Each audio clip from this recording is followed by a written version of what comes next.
A verdadeira sabedoria. Eu sou Ezequiel Gomes, você está no canal Vem Senhor Jesus.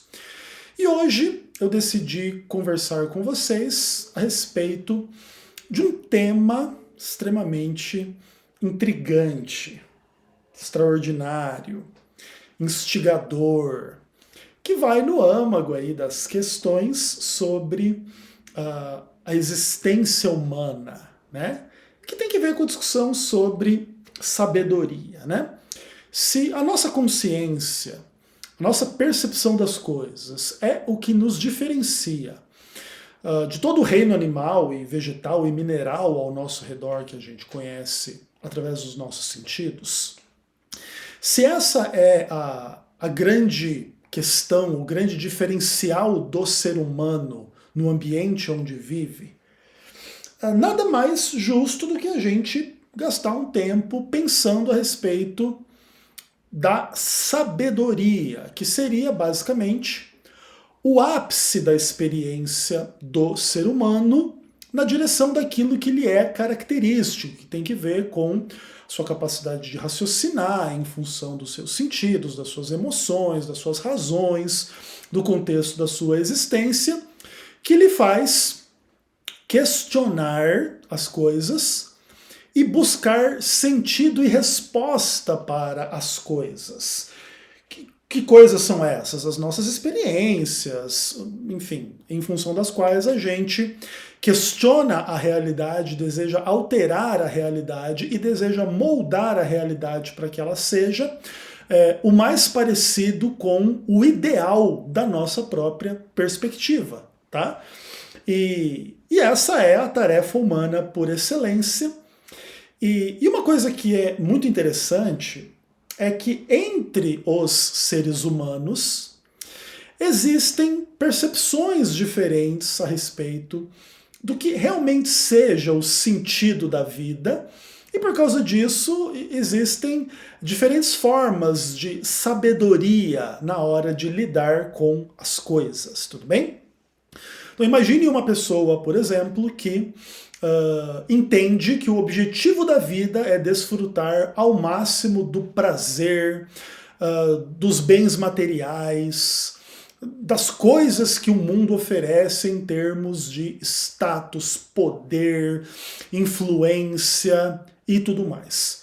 E tal pessoa desenvolve um monte de compreensões a respeito de como que o mundo funciona e desenvolve uma certa sabedoria para atingir os seus objetivos, ganhar dinheiro, em conquistar mulheres, em ter prazer e chegar a posições de poder nos contextos privados ou públicos, em termos aí de ser um grande CEO de uma grande empresa, um político de um grande país, e etc, etc, etc. E por detrás desta busca desse ser humano, ou desse tipo de ser humano, está por detrás um pressuposto de que o mundo funciona de uma X maneira, você deve abordá-lo de uma X maneira, baseado em X propósitos e objetivos, e você deve fazer XYZ coisas para alcançar esses objetivos, e caso você consiga ter sucesso nessa empreitada, você vai revelar a sua sabedoria. Quando você se tornar o CEO da Tesla, o dono do Twitter e o homem mais rico do mundo, aí você vai sentar diante do jornalista da BBC e dar uma aula de constrangimento público para ele. E aí, no final das contas, você revela a sua sabedoria através das coisas que você conquista, através da influência que você atinge, etc. Então, para quem não sabe, eu estou descrevendo um pouco aqui a experiência de Elon Musk, tudo bem? Ok, essa é uma forma de abordar a vida e as questões. E assim, eu não sou uma pessoa aficionada pelo CEO da Tesla, tudo bem? Conheço pouco a respeito da história do Elon Musk, sei que ele nasceu na África do Sul, sei que aparentemente os pais dele tinham que ver com alguma coisa de mineração de diamantes, etc e tal, então ele já era rico, etc e tal, e aí foi para os Estados Unidos, empreendeu, se desenvolveu, e aí se tornou aí um dos homens mais ricos e influentes do mundo. Não sei se o Elon Musk tem uma religião ou não, quais são as percepções dele, eu acredito inclusive que ele é um pouco relacionado ao universo das drogas, dos memes, das coisas assim mundanas, vamos dizer assim, mas eu não sei se ele se identifica como um cristão, um muçulmano, um ateu, ou coisas do tipo, e etc e tal, mas seja como for, eu vou, né, ilustrar essa busca por aquilo que o mundo oferece e a sabedoria deste mundo e etc, etc, na figura do Elon Musk. Beleza. Entretanto, existem seres humanos que trabalham um pouco as questões da vida, levando em conta paradigmas um pouco diferentes que fazem eles concluir coisas bastante diferentes no que tange ao que realmente é a sabedoria, é ser sábio, é atingir sucesso na vida. Que tem que ver com uma percepção que é interessante e que vem a nós através do conhecimento da história da humanidade. Então vamos pensar que nós estivéssemos vivos daqui a 200 anos e alguém contasse pra gente a história do Elon Musk. Cara, 200 anos atrás, teve um cara que inventou foguete para ir para Marte, para não sei o quê, e a Tesla e os carros elétricos, e ele comprou o Twitter, e ele foi o cara mais rico do mundo, e glórias e conquistas e coisas extraordinárias, e ele transava com as mulheres mais lindas do mundo, aí ele namorou a fulana, depois a ciclana, ou talvez a fulana e a ciclana ao mesmo tempo. Tal e tal e tal, e a gente descreva todas as riquezas, todos os objetivos alcançados, todos os relacionamentos do Elon Musk, e pintássemos assim, tipo, o novo rei Salomão do século XXI daqui a 200 anos. E aí alguém tivesse a ideia de fazer uma pergunta do tipo assim, tá, e onde é que ele tá agora? Ah, cara, o Elon Musk morreu, tá morto agora. Ah, entendi. E onde é que ele tá agora? Ah, então, você não tá entendendo. Ele morreu. Tipo, acabou. Ah, entendi. Agora não tem mulher nenhuma. Não tem mais dinheiro nenhum. Não tem mais conquista nenhuma. Não tem mais status nenhum. Não tem mais influência nenhuma. A não ser, talvez, aí, através da sua história, do impacto que ele causou. Mas, no final das contas, ele, como pessoa, não mais existe, não mais influencia nada, mesmo que tenha deixado um legado que ainda tenha influências sobre o mundo 200 anos depois que ele morre. Beleza. E aí, as pessoas lá daqui 200 anos, elas podem começar a pensar o seguinte. Cara, aparentemente, a sabedoria, talvez ela não consista na busca do Elon Musk por tudo aquilo que ele buscou e conquistou, e que no final ele perdeu em função da morte. E talvez a grande sabedoria seja não buscar as coisas deste mundo, mas quem sabe buscar um outro mundo. E quando os seres humanos começam a refletir um pouco a respeito desta vida finita e mortal, naturalmente surge a perspectiva da curiosidade, do medo, da ansiedade, da esperança, se há ou não há algo além e depois da morte, se não e por quê, baseado em quê e como é que isso funciona ou não funciona. E em ampla medida, as questões religiosas e espirituais, elas lidam com essas dinâmicas e estas questões, tudo bem? Que traz outro tipo de questionamentos, outro tipo de abordagens em relação à existência e perspectivas do que é ter sucesso ou não ter sucesso na vida. E existe uma sabedoria por detrás destas questões. E aí, naturalmente, nesta seara, a discussão não é o que existe ou não, como que eu posso comprar e vender o que existe ou não para multiplicar capital, para conquistar mais coisas e mais influência e mais poder e estar numa posição social, econômica XYZ cada vez melhor, para desfrutar das coisas aparentemente cada vez melhores enquanto eu não morro, e é isso, entende? E aí as questões dessa outra perspectiva, mais metafísica, mais espiritual, mais cedo ou mais tarde vão lidar com as grandes discussões a respeito se Deus existe ou não, e se existe algo após a morte ou não, e que algo é esse, como que se atinge esse algo, e inclusive se esse algo após a morte é um destino comum a todos os seres humanos, ou se existe uma divisão entre uns seres humanos vão para um lado após a morte e outros seres humanos vão para outro lado após a morte. Tudo bem? Discussões aí de céu e inferno, de vida eterna ou morte eterna, ou outras hipóteses fora do cristianismo, de reencarnação, ou mesmo de uma diluição da sua personalidade no todo, energético, não sei das quantas, que faça com que você simplesmente não mais exista, e a morte é uma coisa definitiva, irrevogável e etc e tal, e acaba ou não acaba. Então, as grandes discussões, né, dessa parcela da humanidade, que não se concentra só nesta vida aqui e agora, lida com milhões de coisas nessa direção. E como você vê, o título da minha mensagem hoje é A Verdadeira Sabedoria. E é muito complicado a gente julgar entre esses dois universos de pensamento.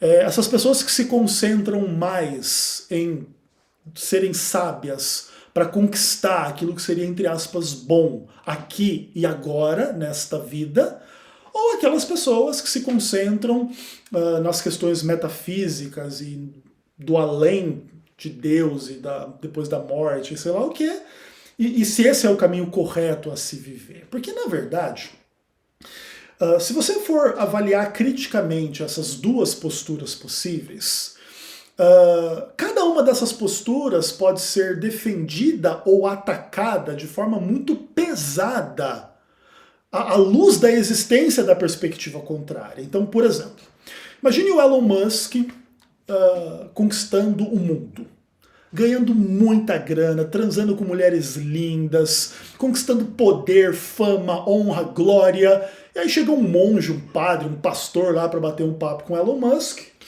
e dizer assim: Elon Musk, você acredita em Deus? Elon Musk, você já viu aquela passagem bíblica que diz que tem pessoa que ganha o mundo e perde a alma?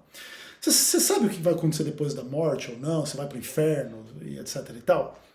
E o Elon Musk poderia responder assim: o padre, o monge, o pastor Ezequiel Gomes, vocês são completos imbecis. Vocês não sabem se Deus existe, se existe inferno, céu. Eu sei que essa vida aqui, ela existe, entendeu? Então aqui, cara, eu vou lutar para ser o mais sábio possível para conquistar o máximo de dinheiro e mulher e honra e glória e fama e poder e status possível, porque pelo menos eu garanto a melhor existência real possível no mundo que eu sei que existe. Agora, um mundo que eu não sei se existe ou não, se Deus existe, se existe céu ou inferno ou não, aí realmente eu não posso falar muito a respeito dele. Se eu morrer e eu vier a me encontrar num outro lugar depois disso, aí eu vejo lá como é que é esse outro lugar e o que eu tenho que fazer para lá naquele outro lugar eu também conquistar tudo que eu conquistei aqui, mas eu não vou ficar me preocupando com o que vem depois, com o que está além, se eu não sei se existe e eu sei que o que eu estou fazendo aqui existe. Então vocês são completos idiotas por ficar achando que eu tenho que considerar que Deus existe, que céu, que inferno, que não sei o quê. Daqui a pouco, inclusive, eu tenho que dar 10% da minha fortuna para você, Ezequiel Gomes, ou para sua igreja, ou sei lá o quê, ou seja, no final das contas o que vocês querem é só um pedacinho do que eu trabalhei para conquistar, e poderia haver um criticismo gigantesco, né? Dizendo, inclusive, que a religião que trabalha com essas noções de Deus e de vida eterna ou morte eterna é tudo lavagem cerebral para, inclusive, tentar arrancar 10% do dinheiro do Elon Musk. É uma baita crítica e a gente poderia estender essa crítica para muitas questões. Mas, por um outro lado, sei lá, vamos trabalhar com uma outra hipótese. Vamos trabalhar que o Elon Musk conquistou o mundo. E aí, dali um tempo, ele é diagnosticado com câncer, ele vai morrer no período de 6 meses.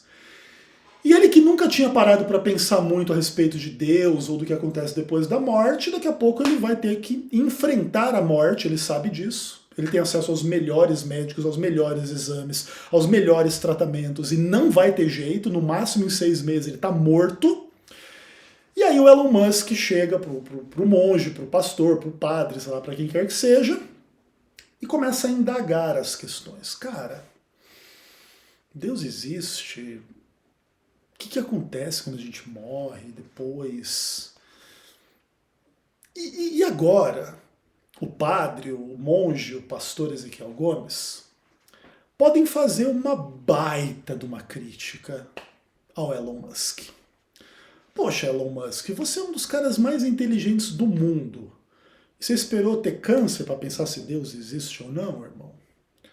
Você esperou estar à beira da morte para raciocinar o que acontece depois que a gente morre? Para levar em conta que a vida aqui e agora, uma vida mortal, ela não faz total sentido, e qual que é o sentido de você tentar ter a melhor vida possível aqui se ela vai acabar? Será que você não estava correndo atrás do vento, irmão? Será que... Como que isso funciona, Elon Musk? Você é burro, irmão. Você é um cara tão inteligente e você nunca tinha parado para pensar em questões básicas. De onde é que vem esse mundo no qual você tem diamante, e Tesla, e Twitter, e espaçonave em Marte? De onde é que vem o universo? Você nunca pensou sobre a causa primeira de todas as coisas? Você nunca pensou em Deus? Você nunca pensou no Criador do universo? Outra coisa, você pode conquistar tudo, cara, mas cedo ou mais tarde você vai morrer. Você nunca pensou que talvez, depois que você morra, você possa ter que prestar conta em relação ao dinheiro que você gastou ou não gastou, com o que você gastou ou não gastou, como que você usou as mulheres ou não usou as mulheres?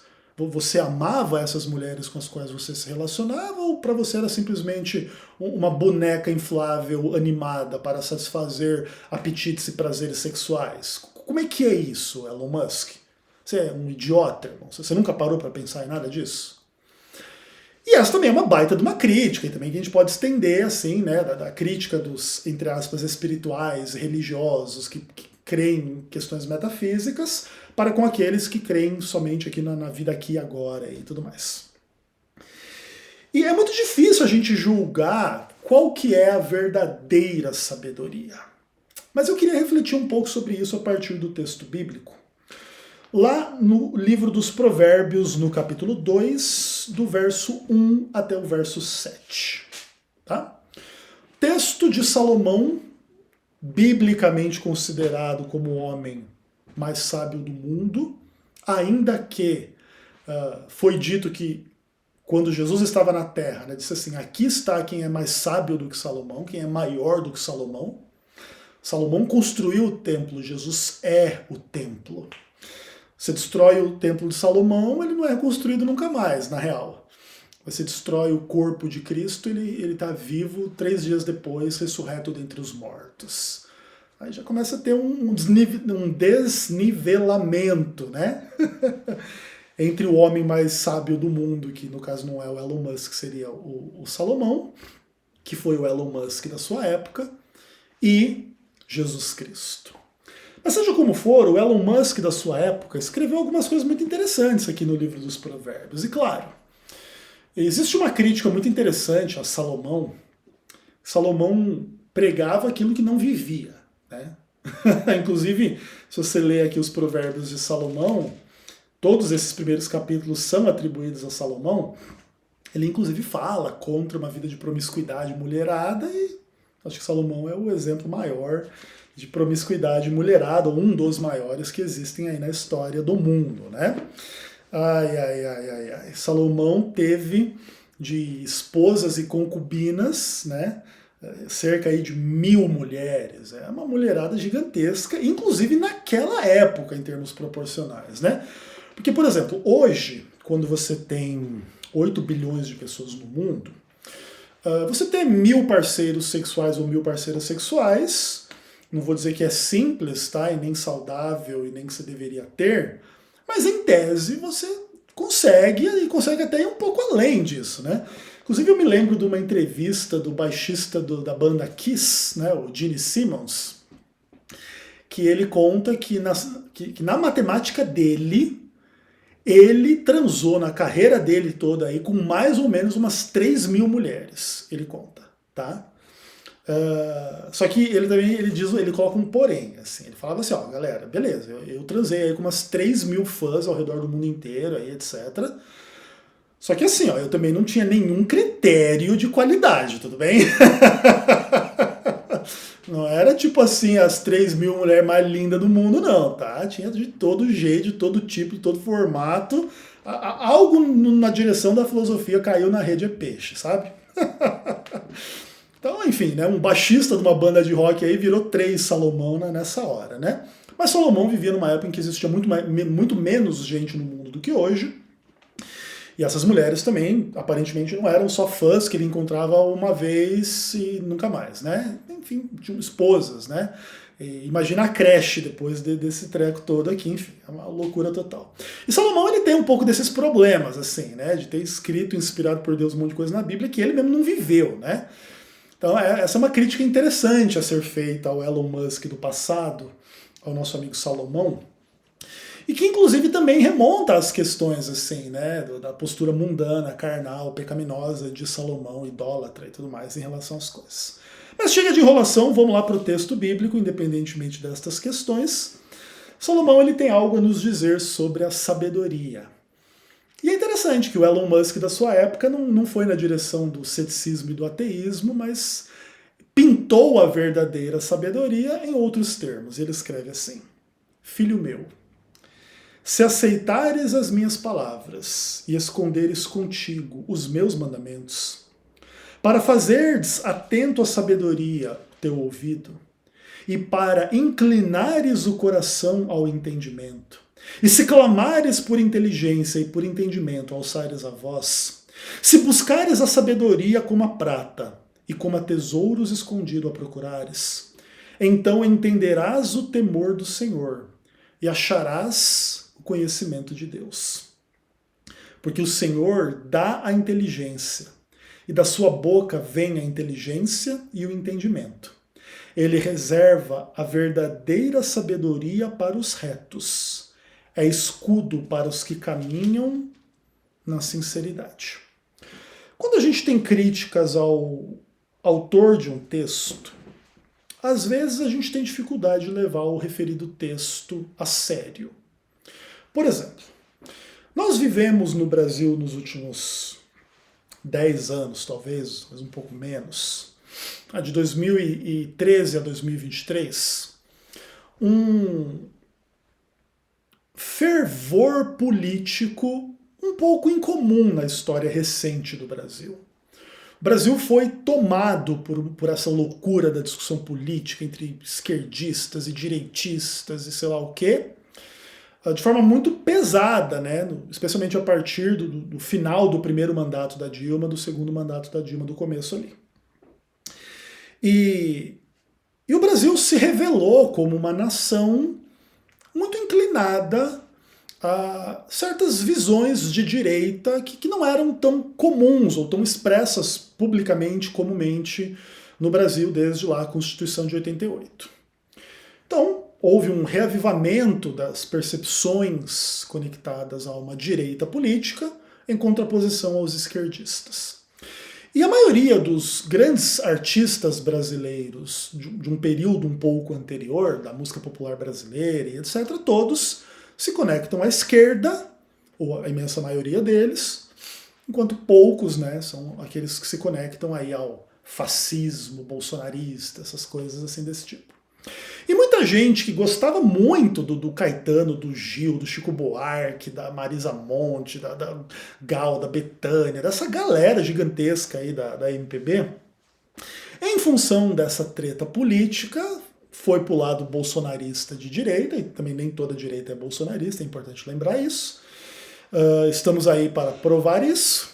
Seja como for, muita gente caminhou na direção da direita em termos políticos e ficou com muita birra dos artistas de esquerda, e inclusive nem gosta mais das músicas que antes gostava, né? Inclusive eu estava conversando com a minha mãe a respeito disso esses dias, né? Ela falando assim que ela não consegue gostar mais do Caetano, do Gil, de saber que essa galera apoia o Lula e coisas assim desse tipo, né? E aí, inclusive, até eu e ela ouvimos juntos, né? Aquela canção do Caetano Veloso chamada Amanhã, que é uma canção absolutamente fantástica e linda, que eu recomendo, inclusive com mensagem musical dessa reflexão teológica aqui, né? Amanhã será um lindo dia, da mais louca alegria que se possa imaginar. Amanhã, apesar de hoje, será a estrada que surge. Linda, linda, linda. Poema maravilhoso, harmonia maravilhosa, melodia maravilhosa. Caetano Veloso, assim, um dos seus ápices, assim, da sua composição na sua carreira. Mas é interessante, assim, a pessoa tem a crítica à visão política do Caetano Veloso, as questões sexuais dele, a história dele, etc., drogas e não sei o quê, e aí deixa o texto de lado. E algumas pessoas poderiam fazer a mesma coisa com Salomão aqui, né, nesse texto, né?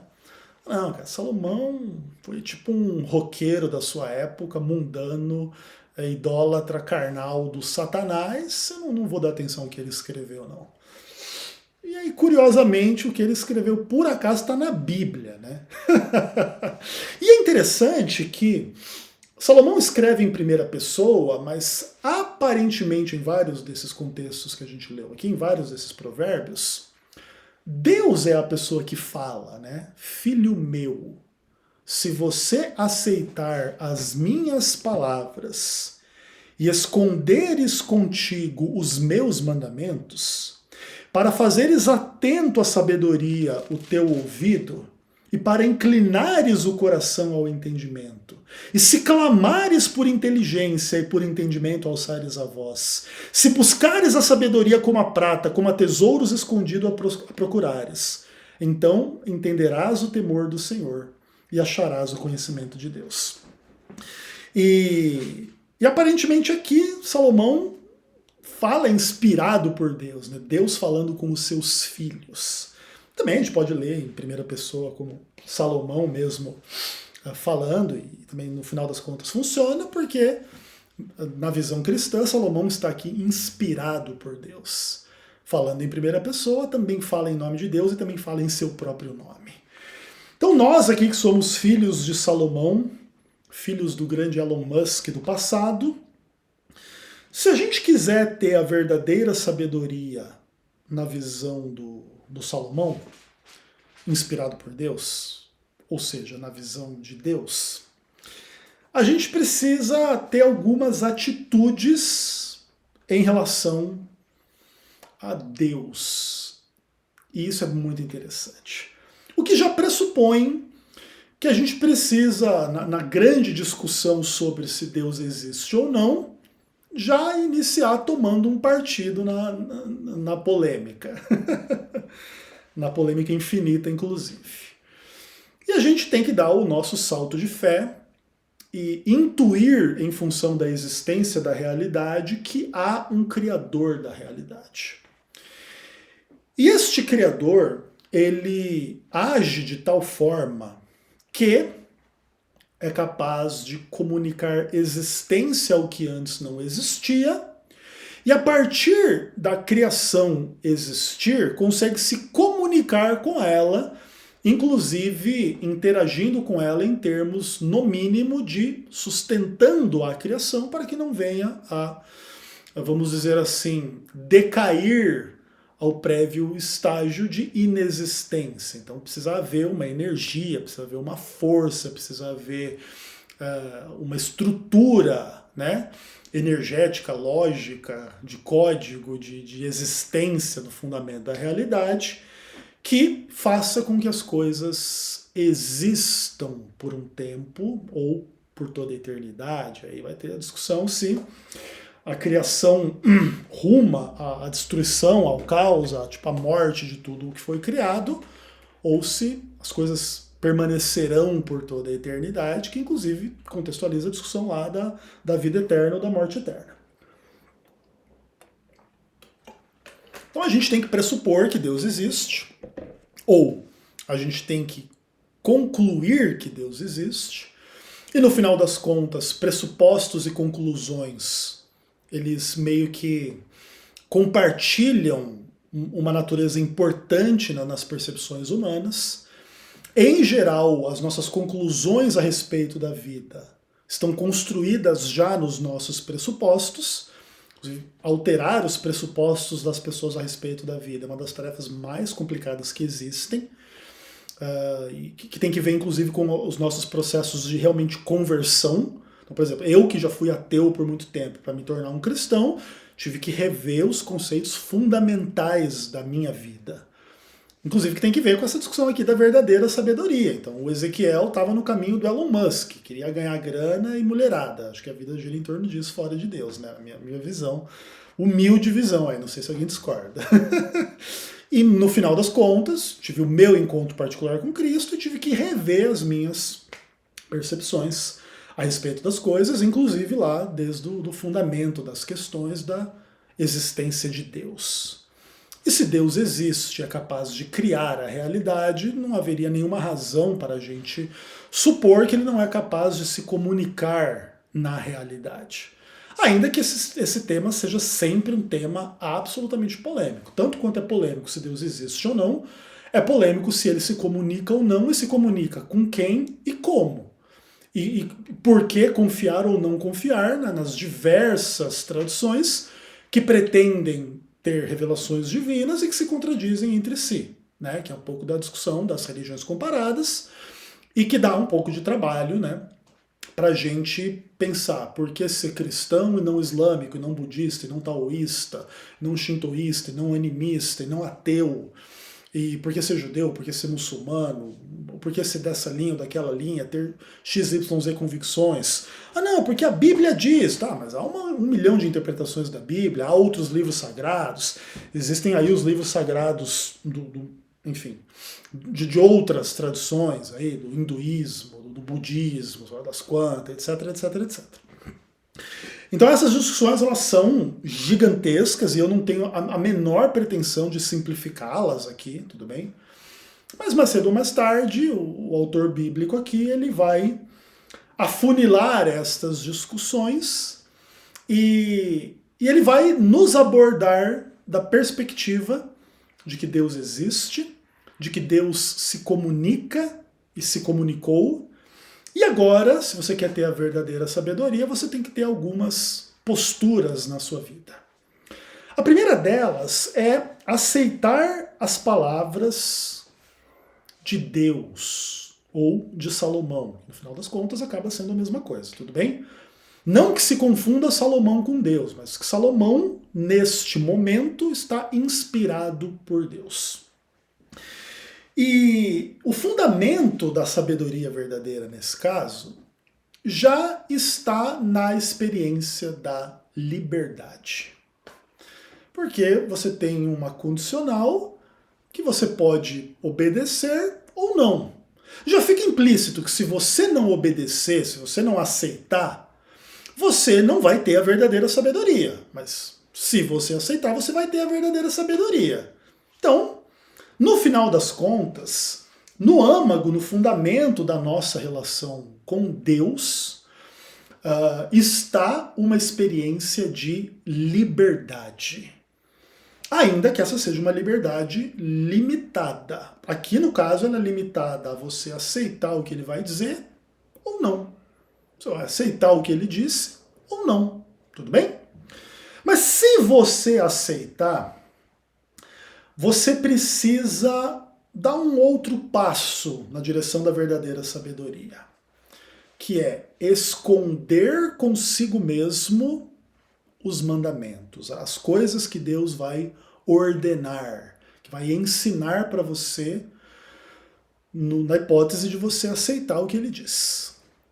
Então você tem uma experiência de liberdade, e essa liberdade, ela tem primariamente um foco em você, com você mesmo. Não em você em relação aos outros. Não é algo do tipo assim: se você aceitar as minhas palavras, martele-as na cabeça dos demais para que eles tenham a verdadeira sabedoria. Não é isso, pelo menos não nesse momento, não agora. Tudo bem? Então é uma aceitação em função da qual eu vou aprender o que é denominado de mandamentos, que tem que ver com as histórias, as leis, as regras daquilo que Deus ensinou ou está ensinando. E você precisa esconder essas coisas contigo. Não há como você ser o transmissor da sabedoria verdadeira aos demais se você não gastou um certo tempo com isso, você com você. Tudo bem? Isso é extremamente importante. Só que o caminho de assim fazer não é exatamente um caminho mágico. É um caminho em função do qual você precisa estar atento à sabedoria e inclinar o coração ao entendimento. O que acontece? Em um primeiro momento, Deus vai propor questões em função das quais você tem que aceitar e crer e guardar no coração, mas que você vai precisar, mais cedo ou mais tarde, dedicar os teus ouvidos e o teu coração a prestar atenção, a raciocinar, a refletir, a avaliar, até mesmo para perceber estas coisas de uma forma cada vez mais profunda. Tá? Por exemplo, quando eu me converti, os ensinamentos de Cristo a respeito do amor a Deus, do amor ao próximo, da salvação, eles tinham um apelo por serem novos para mim, novidade, mas hoje que eu atendi a este chamado faz 20 anos, eu tenho uma percepção absolutamente mais profunda, mais ampla, menos ingênua, menos inocente, de como essas coisas funcionam ou não funcionam, ou deveriam funcionar ou não deveriam funcionar. O que significa dizer que hoje eu sou uma pessoa muito mais madura nessas discussões do que era antes. E por que é assim? Simplesmente porque eu decidi dar atenção no meu coração, nos meus ouvidos, aquilo que Deus propõe. E aqui eu não estou querendo me colocar como o exemplo ideal da sabedoria verdadeira, tudo bem? Eu tenho a minha experiência com a sabedoria verdadeira, ainda que muitas outras pessoas sejam muito mais sábias nesta sabedoria do que eu, tanto em teoria quanto em prática. Então, aqui o caso aqui não é exaltar o Ezequiel, mas explicar um pouco como que esse processo aconteceu na minha vida, à luz do texto bíblico, para inclusive inspirar vocês, para que continue acontecendo também com vocês, porque naturalmente quem está há quase 40 minutos ouvindo um doido falando a respeito desses assuntos aqui, precisa estar, né, já interessado na questão. Então, já estamos entendendo que o nosso amadurecimento, a nossa experiência de aprofundamento com Deus, ela caminha nessas direções, na nossa aceitação, no esconder dos mandamentos no nosso coração, no dar atenção nos ouvidos e no coração. E aí o verso 3, ele fala que a gente precisa alçar a voz, clamar pela sabedoria e pela inteligência. Chega uma hora que a gente começa a se alimentar destas questões na nossa vida, no nosso coração, que aí chega a hora de falar. Mas aqui ainda não é a hora de falar para os outros.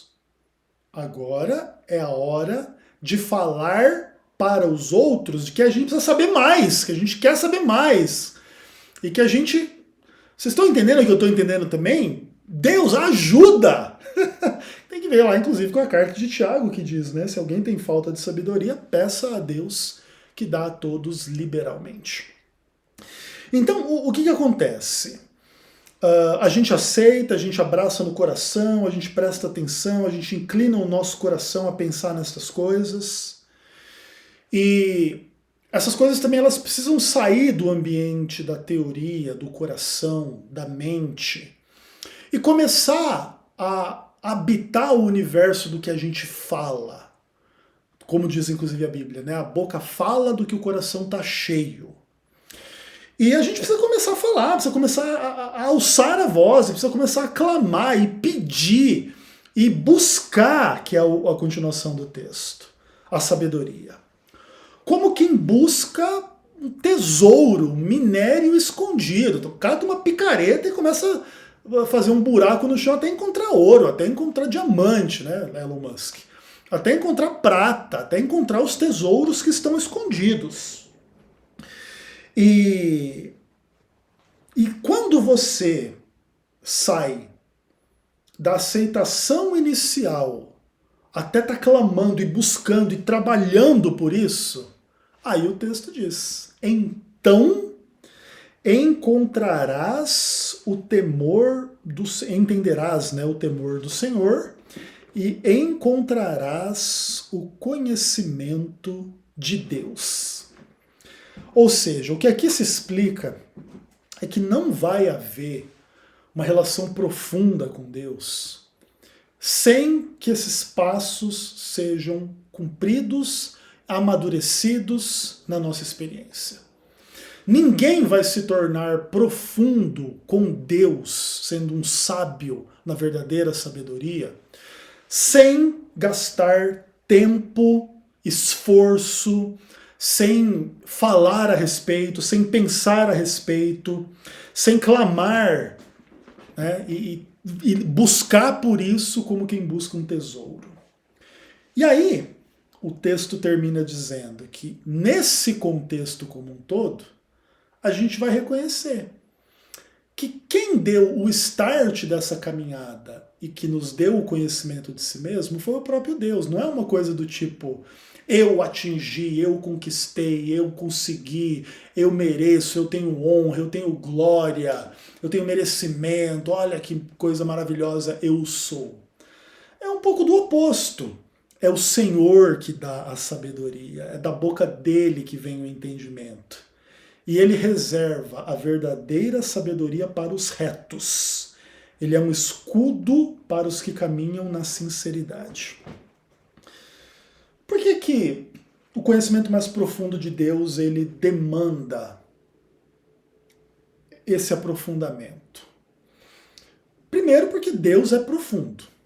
E segundo, porque aqueles que abordam estas questões de uma perspectiva insincera, eles nunca vão atingir a verdadeira sabedoria.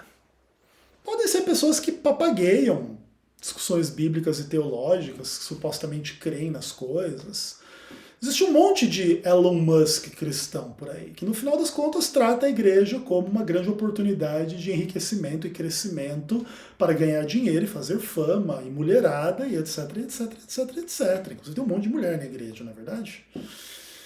E inclusive a gente sabe bem que toda a estrutura da existência da igreja, ela se presta a pessoas que andam no caminho de Elon Musk, como andavam no caminho de Salomão, como Salomão andava na época também, de forma carnal e pecaminosa, e idólatra e etc. Tá?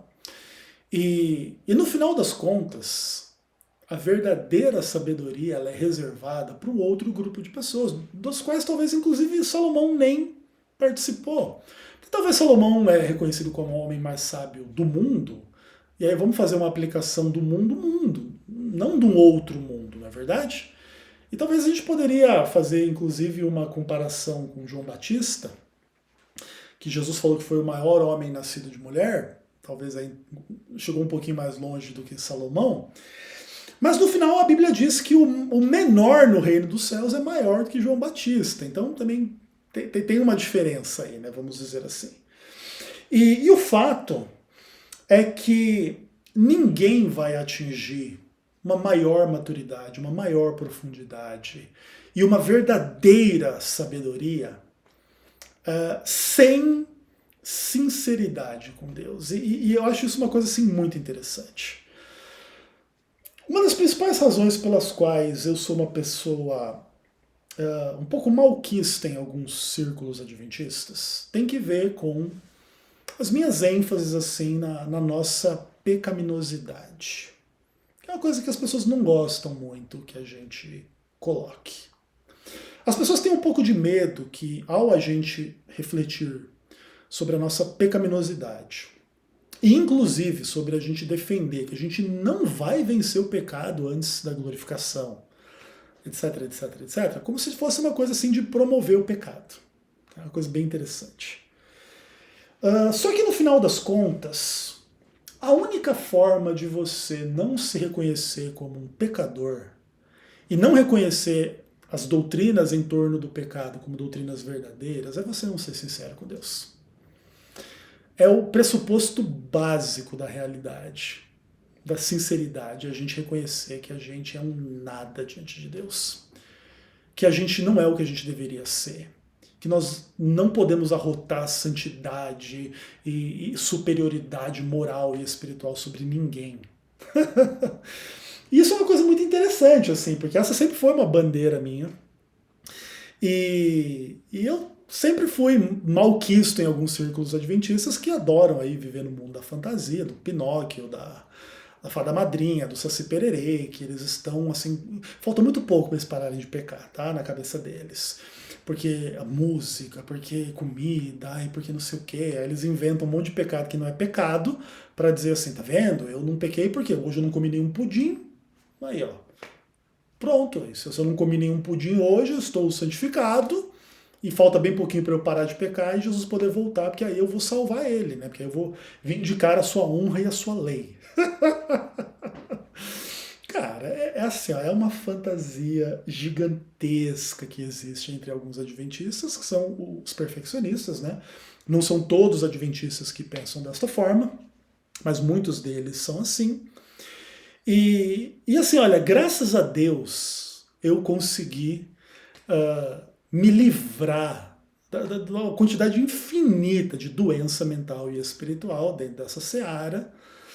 E, sei lá, eu acho que isso foi uma certa recompensa, assim, da parte de Deus para mim, pela minha sinceridade em relação a essas coisas. De realmente reconhecer que eu não sou quem eu deveria ser. Muita gente acha que eu penso que eu sou superior às demais pessoas porque eu sou veemente na defesa das minhas compreensões doutrinárias à luz das compreensões diferentes das minhas. Então algumas pessoas assim, no afã de tentar assim, fazer com que as pessoas não acreditem em mim, ao invés de atacarem as minhas ideias, atacam o meu caráter, querendo dizer assim, isso aqui você acha que ele é melhor que os outros, e blá blá blá, e sabe mais, e não sei o quê. E eu acho isso muito divertido, assim, no sentido irônico das coisas, porque eu não tenho esses sentimentos. Inclusive, eu me sinto assim o menor, o pior. Eu me sinto uma pessoa muito errada, muito ruim, muito hipócrita, com muita dificuldade, inclusive, de praticar as coisas que eu creio teoricamente. Eu creio teoricamente em tudo aquilo que Jesus ensinou. Mas na prática, obviamente, como todo mundo, eu tenho dificuldade de colocar essas coisas em prática. E eu tenho a minha experiência com a verdadeira sabedoria, mas eu tenho certeza que existem cristãos que têm muito mais e muito melhor, e deles eu quero aprender. Eu não quero refutá-los e para pintar que eu sou melhor do que eles. Pelo contrário. E inclusive a verdadeira sabedoria ela não é posse de uma tradição religiosa. Podem existir pessoas assim que beberam profundamente da fonte espiritual da verdadeira sabedoria, mas que mantêm entendimentos diferentes em termos doutrinários. Então podem ser católicos, podem ser evangélicos, não adventistas ou até anti-adventistas, que são profundamente sábios com Deus em Cristo, têm profundo amor, têm profunda fé, têm profunda compreensão, ainda que uma compreensão diferente da minha. E eu nunca pretendi o contrário, nunca pretenderia o contrário. E o ponto aqui, não, como eu já expliquei, não é me exaltar como a pessoa correta, mas expor para quem tem coragem de me ouvir até agora que a gente precisa ter sinceridade nos nossos propósitos em relação a essas coisas. De outra forma, a gente nunca vai atingir a iluminação para entender e aí para poder pregar e ensinar essas coisas. E a gente prega e ensina essas coisas nunca da perspectiva da superioridade nossa em relação a quem pensa diferente ou a quem ainda não atingiu um certo grau de compreensão e maturidade como a gente já atingiu. Mas porque a gente fala, a gente não tem como não falar daquilo que a gente aceitou, guardou no coração, desenvolveu e que a gente busca, como quem busca tesouro, que é mais importante do que faz o Elon Musk. Sem também fazer o julgamento dele, porque aí também vai saber, né? Pode ser que seja uma pessoa, inclusive, que ame a Cristo, ame a Deus, e eu tô aqui meio que por fora, não é verdade? E é isso, cara. E no final das contas é isso. Então eu fico muito feliz por Deus ter me agraciado com uma pequena porção da verdadeira sabedoria. E só não me agraciou com uma porção maior, porque aí realmente eu sou uma pessoa de dura cerviz, difícil, teimosa, cheia de defeitos e pecados. E aí preciso, inclusive, relembrar esses passos todos aqui e reavaliar sempre as questões, e aceitar e guardar no coração, e buscar entender, e buscar ter sinceridade e retidão com Deus para que Ele acrescente a mim cada vez mais a verdadeira sabedoria. Esse é o meu objetivo. Eu gostaria que isso acontecesse na minha vida. E espero que tenha pelo menos meia dúzia de pessoas que viram esse vídeo até o final e que compartilhem do meu desejo. Um abraço, até o próximo vídeo, se Deus quiser.